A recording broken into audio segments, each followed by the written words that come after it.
you want to know how to cook a steak perfectly, any steak, any kind of meat, just meat all day, every day. Yeah. You want to know how to cook it, this guy's going to show us. Thanks, man. He's going to talk about it. This is Chef Martin Firestone from Firestone's Kitchen in Erie, PA, which is inside Gordon's. He's going to give us this top 5, top 10, I don't know, things inside his brain on how to cook a steak perfectly. And then next week you'll tune into some budget steak ideas that we just shot at the Gordon's side, the Gordon's Butcher Market side. Chef, what are your top 3 things to think about when it comes to cooking a good steak? Yes. First one is the quality of your cut. Okay. Obviously, we're here at Butcher Shop. We got Gordon's right next door attached to us. So being able to pick out the prime quality cuts, what we're looking for, is definitely pretty easy for us here. Yeah. So you guys have a leg up. Yeah, we got a little bit of a leg up. So being able to go over every morning and get with the butchers and seeing what cuts are available, seeing the quality, the marbling, and the content, depending on which cut it is, that's where we start with that, number 1. Gotcha. Now, if someone doesn't have that available to them, like maybe someone lives in, I don't know, deep freeze Idaho, and they, the only thing they have is a Walmart. What should they look for when they're shopping for a steak? The biggest thing is, for me, it's the thickness of the cut. Okay. It's going to be the marbling content, and depending on what cut you're going with. If you're going with a Delmonico or a strip steak, that nice marbling, like I said, good fat cap on the outside. Obviously, fat is an important part when it comes to the steaks, if you're looking with something with that marbling and that content. But if you're also looking at like a filet, a filet mignon or a tenderloin, I just want to look for a really good, the density of the cut. Okay. Good color on it, whatnot like that. Okay. It's sometimes kind of hard when they have it in a wrapper like that. Yeah, so just don't buy something gray. No, we definitely want to make sure it's got a nice bright color to it for sure. Yeah. Now, when your menu changes, well, your main menu doesn't change too often, but you have your feature menu that changes daily. Right. We have our core menu, and like you said, we do our features throughout the week. We change those up. And you cook anywhere from like flank steaks to tomahawk steaks to tomahawks, porterhouses. prime ribs. I mean the strip steaks, Delmonicos. We try to do a lot of bone-in. We've even done a bone-in filet, which is kind of cool. Now, why do you like to do a lot of bone-in? Cooking the bone-in steak, man, you're adding you're keeping that flavor content to it. Keeping that bone on always adds more flavor. You get a little more moisture with it as well. And every steak that we cook here, we do more of an Argentinian style. When we're done cooking it, we pull it off the bone, we slice it, and that's how we present it. Okay. Yeah. Now, why do you do that? Like, what's the reasoning behind that? Is it just style, or? It's a little bit of a style, yeah, for sure. It's a little different than what most people are used to, but we find that when I'm cutting it off the bone and I'm slicing down, a couple of things is it's going to stop the cooking process. Okay. As it sits on the plate for the guests and they're sitting there eating it, it's not continuing to cook a long time. Okay, so if they order medium rare, it's not going to be medium by the time they get to the Yeah, a lot of times that can happen just by sitting in the windows and whatnot under the heat lamps and stuff like that. Okay. And a lot of places, they coordinate that timing when it goes out, and they're all very good at that. Sure. So it's just the style that I kind of picked up over the years that I like it. And it also, we do pretty big, large cuts of steaks here, and they're usually shareable for the most part too. Okay. So it lends itself for that as well. Cool.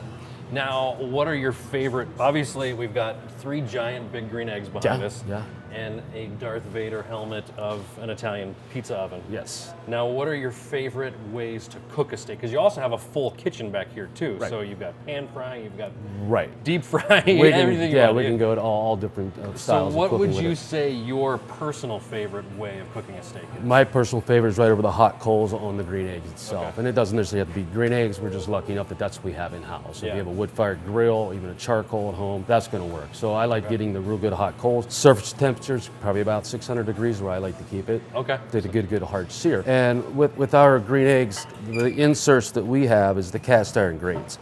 I see the cast iron grates just really lend themselves to holding a real good high temp. Okay. So when you're placing one there, you get that good sear. As opposed right to like a off the bat. stainless steel one. Yeah, I mean, those work great too. I just find that the cast iron, like any cast iron, you're holding that constant higher temperature, especially for the surface temp when you're searing that steak off. Okay, cool. Style, like when you're cooking on the hot coals, like say you're cooking a ribeye or a filet or any kind of meat, like how do you like to season it? How do you, obviously you like to get it to 600 degrees to cook hot. How do you like to season it? How do you know when to flip it? Things like that, little nuances. So, well, that all starts with our coal bed. So when we build a nice hot coal, got to get it on there for a while, let that the embers come down, and we're going to get that white ashy look to them. And then what I usually do is inside that grill is I rake a lot of those coals off to one side and build that mound up. So we'll just have the coals raked over to one side where it's a higher bed, and then a lower bed off to the other side. So when I go ahead and sear that steak, the initial hit is going to be on the hottest part. Okay. And as I look at the thickness of it and how it's cooking, my process sometimes will move over to the slower side so I don't get overcharged. Okay. So now I'm getting that seared. It's going to continue on this hot Cool side it as well. down so we're And not that's what's flaming nice up. about having this the cast iron grate. It's going to hold that temp, but that actual direct heat from those coal beds is going to diminish a little bit as I slide it over. So it's like controlling, it's like turning the heat up and down basically. Gotcha. So we're able to control that temperature just by how much the coals are built up on one side opposed to the other. Okay. When it comes to actually putting the steak out on the first time, some nice Delmonico's right here. With my steaks, basically what I do is I just use a Norwegian flake sea salt. It's Okay. real nice. That's all I put on my steaks. That's it. I don't put anything else. So what I usually do is I just season the top side and the cap and the bottom side. And then when I go ahead and put that on the grill, I'm not even putting the seasoned part on. I'm putting the naked, as I call it. Okay. That's where I start off with that. Is that your presentation side? Is that why you do that? Okay. Yes. Okay. And what I'm going to do is I want to make sure that's going to get that nice char caramelization going on with it. Then as I turn it, then I'll start seasoning it again. Okay, So I'll interesting. season it throughout the cooking process. Okay, instead of Especially just with this in the type beginning. of salt, because it's not super salty like. Well, I would never use like an iodized salt. You can use kosher salt. Yeah. I just happen to really like the flake salt because it develops a really nice crust on the cut. And searing that good sear on the outside, that's key because that's going to retain all that moisture inside. All your flavor is going to stay inside. Yeah. So if your temperature's too low, it's going to kind of stew on there. It's not going to sear. You want to get that sear. You really want that hard sear, like I said, to really hold in all the flavor and the moisture. Yeah, because there's not, like, beef is flavorful, but Right. there's not a lot of flavor in beef. Right. You know what I mean? The fat carries all the flavor that That's you where put it's into happening. it. Yeah, that's where you definitely want to make sure that you're trying to retain as much as you can inside that cut. Cool, Yeah. cool. That's a And beautiful steak. we at the shop here, and over the years, you know, a lot of people they cut by weight. And what I've learned with dealing with the butcher shop and going over and taking a good look, all different main muscles, and with this coming off of a rib, they get different thicknesses, they get different shapes and sizes. So what I do is I cut about a little bit over 1.25 inches on every steak. So I Okay. don't cut by weight. That's just me. Yeah, you would prefer just a thicker steak all the time. 100%. Because when they're too thin, like you just want a 10 ounce, that's fine, I guess. Yeah. But what happens is I call them slippers. They start to cook and they curl up. Right, You don't right. get that good hard sear on them. So we're lucky enough that we have the oven over here. If I Yeah. get a good hard sear, I see them getting a little backed up and I can't finish them on here because I only have so much real estate on the grill. Sure. I will transfer it over to a rack and slide that right into my oven at Okay. 650 degrees just to finish cook time on it.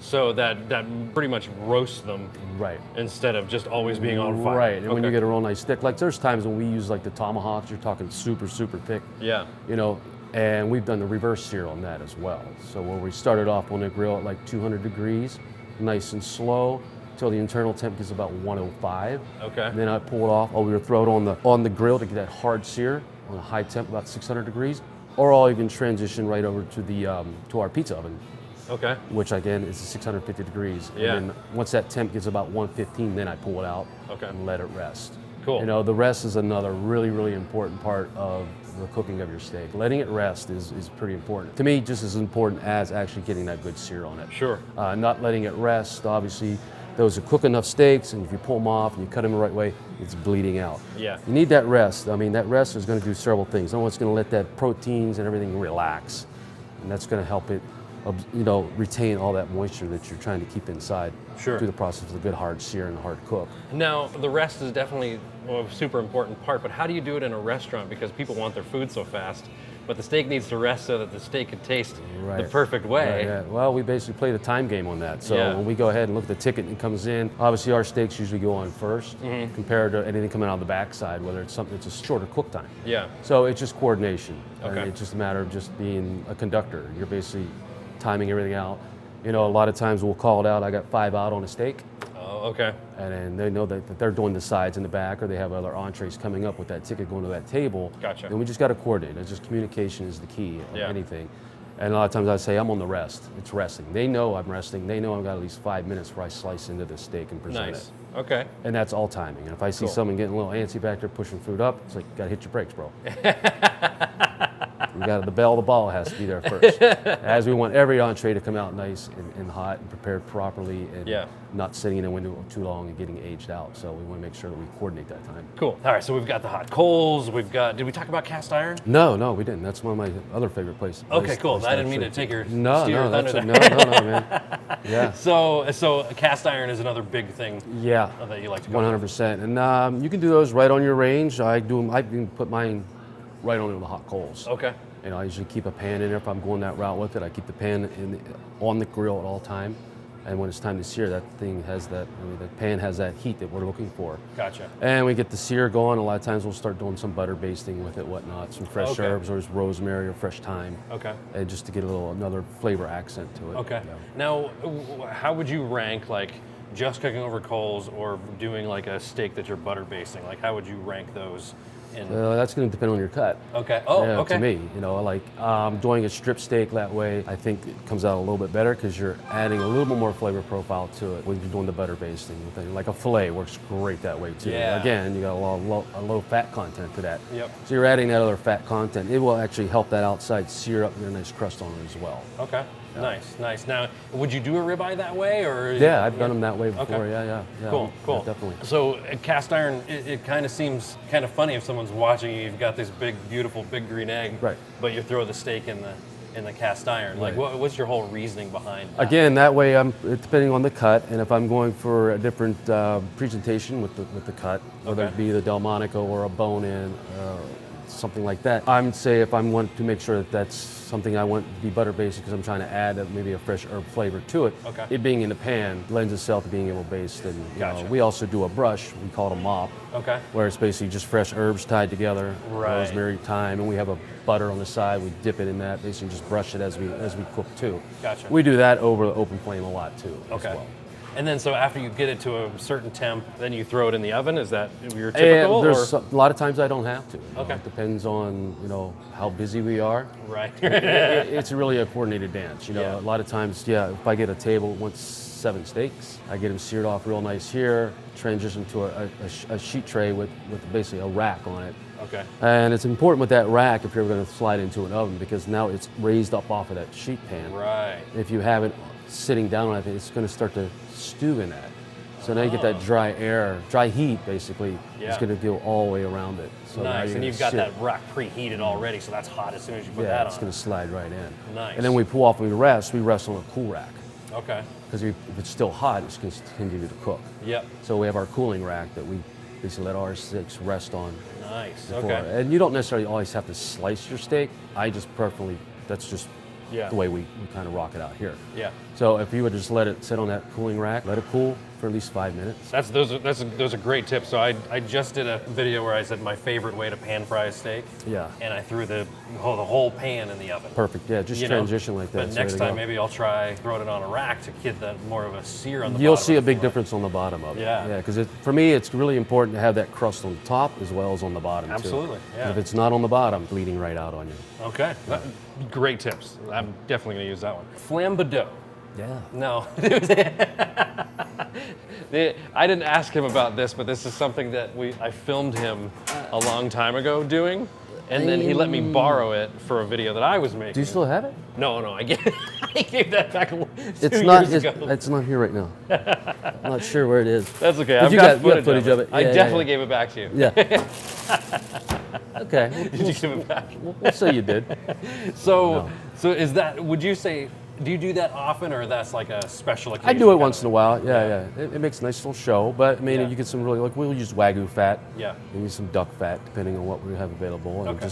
just in as you'll show it and how based off it does do a nice little presentation, and it helps keep that nice crust again. I mean, to me, that's what it's all about. I mean, if you look up like a Francis Mallman, Lennox Massey, who's out of Australia, watch these guys cook steaks. They're just all about crust. It's all about the crust. And you'll watch like Lennox Massey, the way he's just babying that steak or that cut all the way through, and that watching him stage out his seasoning process too. Oh, okay. Yeah, especially with the salt. So flambeau is just a giant piece of steel. Yeah, and they make a cone out of the end There's of a it. cone on the And one basically, end. you put that right in your coals, you get that screaming hot.